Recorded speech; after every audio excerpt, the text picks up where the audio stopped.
Video game remakes and remasters are very difficult to get right, with developers having to carefully strike a balance between retaining the essence of the original and making enough updates to A, make the new version worthwhile, and 2, ensure that it appeals to a more modern audience. Some studios seem to nail this time after time, whilst others should have left the originals well alone, and it's the latter sort of remake and remaster that we're taking a look at today. A short while ago, we took it upon ourselves to go out into the world of video games and chronicle the absolute worst remakes and remasters that the industry had to offer. Sadly, these lists are limited to 10 entries, and as such we weren't able to shame all of those who were deserving of it, so today we're back with 10 more. Now, it should probably be established that not all of these games are awful in their own right, but they are considered to be much worse than their progenitors. Some are just downright terrible though, so prepare yourselves for that. I'm that one presenter that's just gotten an HD upgrade, Ben from TripleJump, and here are 10 more of the worst video game remakes and remasters.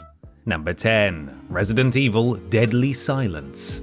Recently, Capcom have been delighting Resident Evil fans with remakes of some of the series' earliest titles, and the Resident Evil 2, 3, and 4 remakes have gone down with players like a warm mug of cocoa on a cold autumn evening. Unfortunately, Resident Evil remakes and remasters haven't always hit the mark, as is the case with Resident Evil: Deadly Silence for the Nintendo DS. Now, don't get us wrong, Deadly Silence isn't completely awful, but it is probably the worst way to experience Resident Evil. Released in 2006, this enhanced port for the DS boasted very little to make it worth players' time. Although the character models were remade with new textures and clothing, the graphical improvements were impossible to see on the DS's tiny screen. Some gameplay tweaks, like the tactical reload mechanic from Resident Evil 4, updated the controls slightly, but not enough to bring them in line with modern expectations, and the new puzzles were, for want of a better word, naff. If you didn't already own a copy of Resident Evil, then Deadly Silence would have probably been an okay purchase, but for fans of the original looking for a proper modernization of the game, this was more Silent but Deadly than Deadly Silence.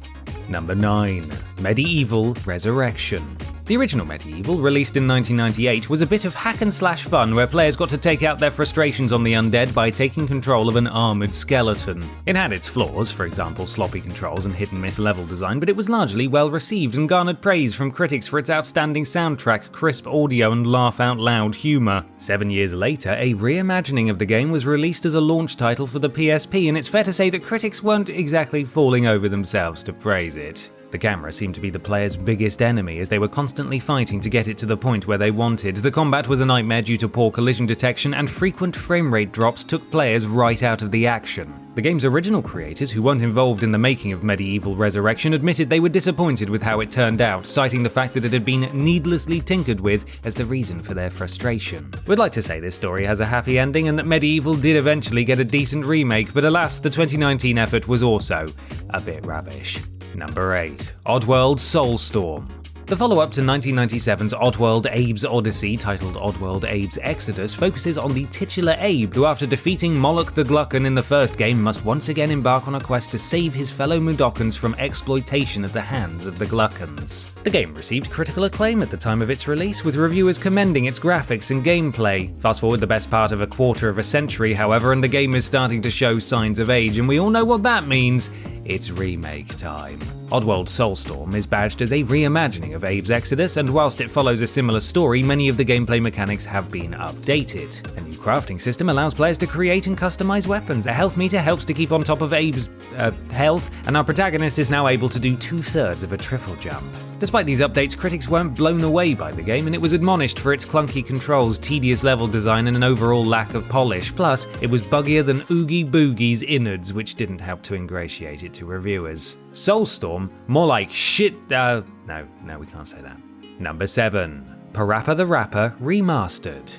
Released in 1996 in Japan and in 1997 everywhere but Australia, who didn't get the game until 2002 for some reason, Parappa the Rapper is considered by many to be the first true rhythm game. The title sees the titular Parappa, a small dog, rapping his way through each of the game's stages in order to impress the girl he likes. Parappa the Rapper garnered universal critical acclaim and has been cited by many publications amongst the best video games of all time. Parappa the Rapper Remastered, on the other hand, has not and will never appear on such lists. The remaster Remaster was released for PS4 in 2017 and boasted little more than updated graphics. However, it's worth noting that only the graphics in the actual gameplay got an overhaul, those in the cutscenes were left alone. Whilst critics were impressed with what was updated, they questioned why the studio hadn't bothered to touch up all of the graphics. Additionally, a lack of calibration settings led to severe lag, which meant that unless players could work out the exact delay between the game and their controller, the remaster was effectively unplayable. I don't know about you, but this seems like a horrid way to treat one of the best games ever made. For shame, Parappa the Rapper Remastered. For shame. Number 6. Commandos 2 HD Remaster. If you're a fan of the real-time tactics genre, and in particular those that deal with the events of real-life wars, then it's likely that you've tried your hand at the Commandos series, which was kicked off in 1998 by Commandos Behind Enemy Lines. The title was well received, and a sequel followed in 2001, the equally lauded Commandos 2 Men of Courage. The sequel sees players taking control of a squad of, you guessed it, commandos, and guiding them as they head behind enemy lines to accomplish a variety of missions during World War II. Now, even if you're someone who's not all that interested in history, you're probably aware that when it comes to World War II, the Nazis were a pretty big deal, and as such, it's baffling that the developers took the decision to remove all Nazi symbology from the remaster. We're not the only ones bamboozled by this choice, and critics were quick to lambast Commandos 2 HD Remaster for essentially censoring history. As though that weren't bad enough, the game also suffered from poor controls, lackluster graphics, and a severe lack of content. It may not be as modern, but if you're desperate to play this title, for your own sanity, go with the original. Number 5. Diddy Kong Racing DS. If I were to ask you to name a racing game for the N64 starring a beloved Nintendo mascot, you'd probably say Mario Kart, but if I were to then ask you to think of another, Diddy Kong Racing would probably be your pick. This 1997 Rare-developed title sees players attempting to thwart antagonist Whizpig by choosing one of their favourite characters and hopping into either a car, hovercraft, or airplane in order to win races and save the day. Diddy Kong Racing enjoyed a very warm critical reception and was applauded for its superb graphics, fun gameplay, and level design that some considered to be superior to Mario's kart racing offering. 10 years later, Rare created a remake of the game for the DS with enhanced visuals, a higher frame rate, new tracks and playable characters, and touchscreen functionality. Sounds great, right? Wrong. It was utter tosh. Okay, maybe that's a bit strong, but it wasn't great. The charm of the original was certainly there, and the whole thing looked quite nice, but it was let down by poor controls, a steep difficulty curve, and flawed design. One reviewer felt that the remake would have done much better on a console like the PSP, though we can't imagine Nintendo would have gone for that. Number 4. Devil May Cry HD Collection. At the turn of the millennium, developers over at Capcom were trying to come up with the premise for Resident Evil 4 when they kind of inadvertently ended up creating Devil May Cry. This happy accident spawned an entire franchise, and the Devil May Cry series, which is now made up of video games, manga, and even a musical, has millions of fans all over the world. Unfortunately, not every DMC release is a winner, and in 2012, the Devil May Cry HD collection came along to disappoint players and critics alike. This HD collection is comprised of Devil May Cry 2, and Devil May Cry 3 Dante's Awakening, and offers players the opportunity to experience all three games with graphical improvements. The sheer amount of content that players got for the price they paid was noted by critics, but most felt that if you played the originals, the HD collection wasn't really worth picking up. The graphics, whilst updated, weren't on par with other games of the time, and the lack of modernization when it came to the gameplay, and in particular the camera controls, was lamented. I think the only reason the Devil May Cry is because of the poor quality of this remaster. Number 3. Secret of Mana. Released in 1993 for the SNES, Secret of Mana is a title of the action RPG variety and follows three heroes as they attempt to stop an evil empire from taking over the world. You know, fairly standard RPG stuff. The game received heaps of praise, with critics lauding its top-notch gameplay, massive world, and engaging story, and to this day it's considered to be one of the finest RPGs ever made.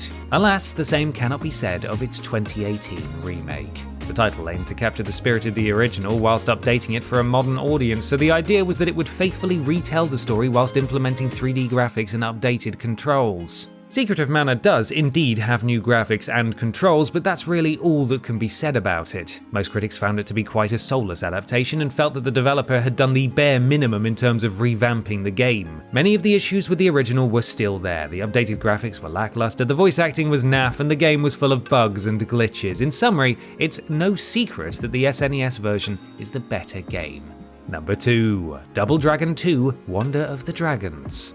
Not only is Double Dragon 2 Wonder of the Dragons one of the worst remakes of all time, it's one of the worst video games ever made. In fact, on our list of the 101 worst games of all time, which you should watch after this, it ranked very highly indeed and was pipped to the post by the likes of Ride to Hell Retribution and Family Party 30 Great Games Obstacle Arcade. Oh dear. The original Double Dragon 2 is a side-scrolling beat-em-up that first appeared in arcades in 1988 before making its way to home consoles in the early 90s. Both the arcade cabinet and the console versions went down very well with critics and fans, and to this day the title is fondly remembered as an excellent example of a retro beat-em-up. Double Dragon 2 Wonder of the Dragons, on the other hand, is an excellent example of how not to develop a video game. Practically everything about this travesty of a title was panned, from its repetitive gameplay, ugly graphics, and ear-offending sound to its boring combat and the plethora of bugs and glitches. Of the 19 critics that reviewed it, not one had anything nice to say about the game. As one reviewer quite rightly said, Double Dragon 2 Wonder of the Dragons is the video game equivalent of irritable bowel syndrome. Number 1. Grand Theft Auto: The Trilogy, the Definitive Edition.